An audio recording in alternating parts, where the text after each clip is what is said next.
Welcome to today's video, where we're going to tackle a common problem that Java developers face when working with inheritance and constructors.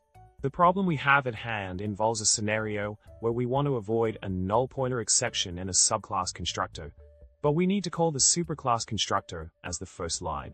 Let's dive into the solution that I'm going to walk you through. The first step is to add a copy constructor to the superclass. By adding this constructor, we can perform the necessary validation for null arguments before proceeding with the instantiation. This approach ensures that our code remains robust and error-free. Now, continuing with the solution, let's focus on the subclass's copy constructor. By utilizing the superclass's copy constructor, we can simply pass the instance to be copied as the argument. This way, we ensure that the validation is handled at the superclass level, providing a clean and efficient solution to our problem. Moving on to the next part of the solution, we can incorporate a static method for argument validation in cases where modifying the superclass is not an option.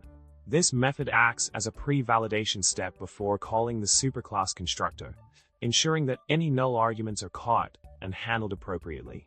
Wrapping up our discussion on the solution, the last part involves utilizing a straightforward approach by adding a null check directly in the subclass constructor. By implementing this check before invoking the superclass constructor, we can handle the validation of null arguments effectively and maintain the integrity of our code. In summary, we've explored various strategies to address the problem of handling null arguments in subclass constructors. By adopting these techniques, you can enhance the robustness of your Java code and streamline the development process. I hope you found this video helpful in navigating this common Java challenge. Remember to subscribe, like, and comment below with your thoughts and questions. Thanks for watching, and happy coding!